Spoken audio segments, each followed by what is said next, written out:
Hello everyone, welcome back to my channel. My name is Grace. I'm the crochet designer behind stitchberryblog.com, where I share a ton of free, simple, and feminine crochet patterns. I will have my website linked down below. And today I'm so excited because I'm finally sharing with you one of my all-time favorite crochet stitch patterns. I've used this stitch pattern in quite a few of my designs. I love it so much. It is so beautiful and reversible, and it's super easy to crochet and to memorize, and it just looks so beautiful in patterns. So I will try to remember to link all of the patterns that I've used this stitch in before. This tutorial has been highly requested, so I'm so excited that I am finally sharing this tutorial with you guys. Now, I do not know if there is a name for this stitch pattern. I have seen this before, like this is not an original thing that I've come up with, but I don't really think that there's a official name for it. If there is, please let me know down below. I would love to know. But really, I just call this working half double crochets through the third loop and back loop. Nothing too fancy, but it does create a beautiful texture. So with that, let's get into the tutorial. So to begin our sample, we're going to make a slip knot.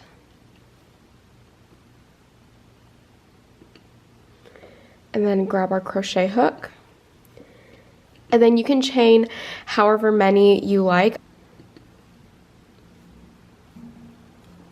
Okay, so I chained 14, plus I have one more chain as the turning chain, which means that I will have 14 stitches for each row, and you can do this stitch with an even number or an odd number. So we're going to go ahead and do our foundation row of half double crochets.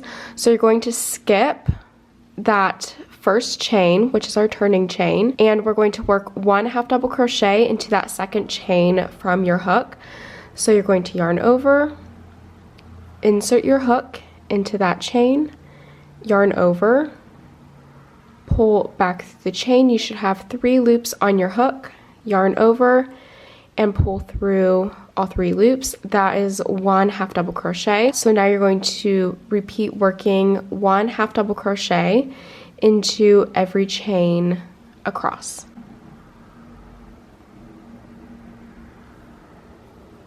Okay, I've just worked my last half double crochet, so now I have my row of 14 half double crochets. So now we're going to chain 1 as our turning chain and turn our work.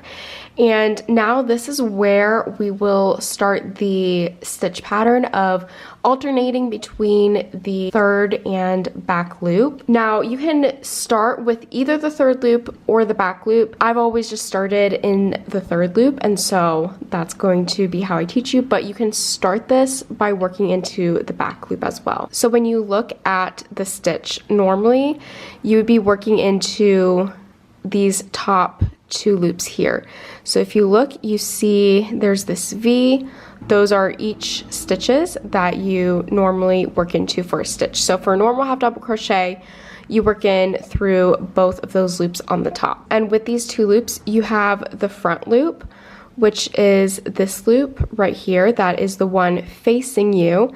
And then you have the back loop, which is this one, which is the one that is further away from you. And then if you turn your work, you also have this third loop right here that is underneath the V's. So you can see right here, there's this third loop. So that is the loop that we are going to be working into for this first stitch. So you're going to work one half double crochet into that first loop. So I did my yarn over. I'm going to insert my hook into just that loop. You're not going to be working it into any other loop. So yarn over, pull back through, 3 loops on your hook, yarn over, pull back through all of those loops. So now we worked a half double crochet into that third loop only, and if you turn your work, you can see that then these 2 loops are pointing out, which helps create the texture there.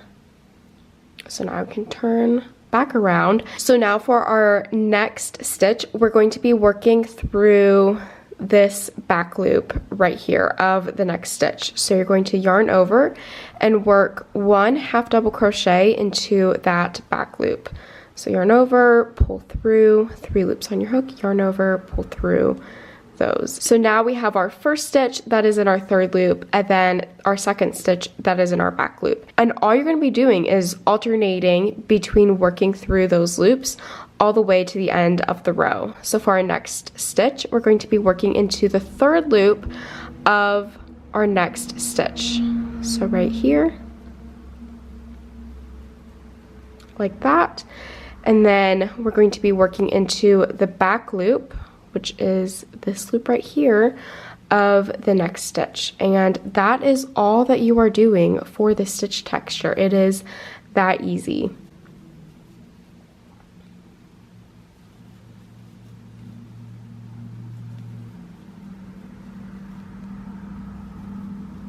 Okay, I'm at the end of the row. I have one more stitch to work.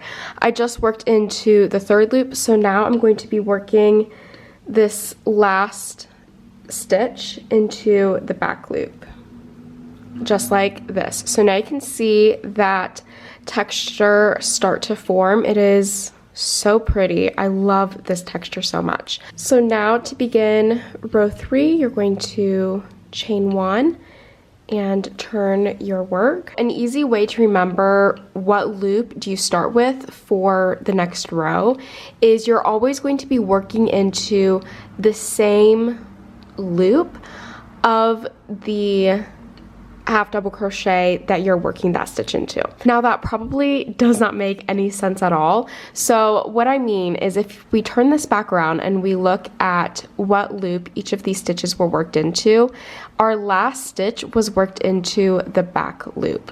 So that means that on this row for our first stitch, that one is also going to be worked into the back loop. So even though we started this row with working into the third loop, because our last stitch was worked into the back loop, we're going to start by working into the back loop of the next row.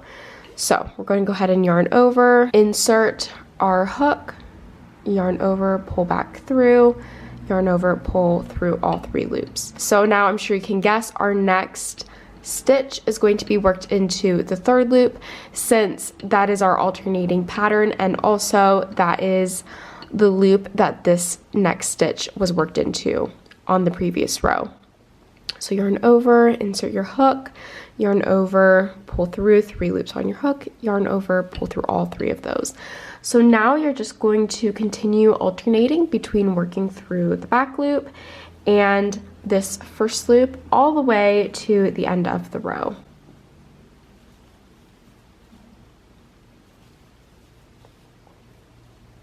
Okay, and I'm just finishing up my last stitch, which was worked into the third loop. So chain 1 and turn.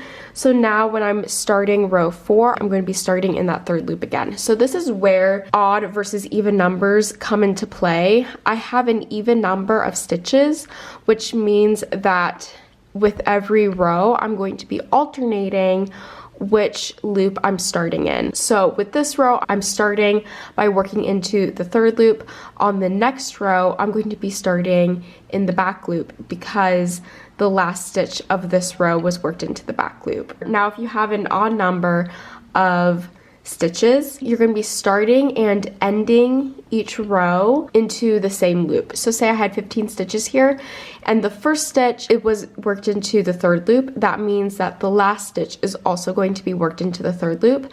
So that means when I start the next row, then that one is also going to be worked into the third loop. So if it is an odd number of stitches, you are always going to be starting the row by working into the same loop. But if it is an even number, then you're always going to be starting in the alternating loop. So it's the easiest way to remember that is whatever loop your last stitch was worked into, you're going to be working into that exact same loop for the next row. So I'm going to go ahead and work a couple more rows just so you can see the stitch a little bit better.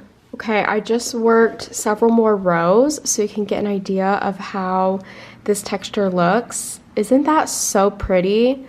I love that it's reversible. It is so lovely. I will try to remember all of the patterns that I've included the stitch pattern in, and I will have that link down below because it is one of my favorites.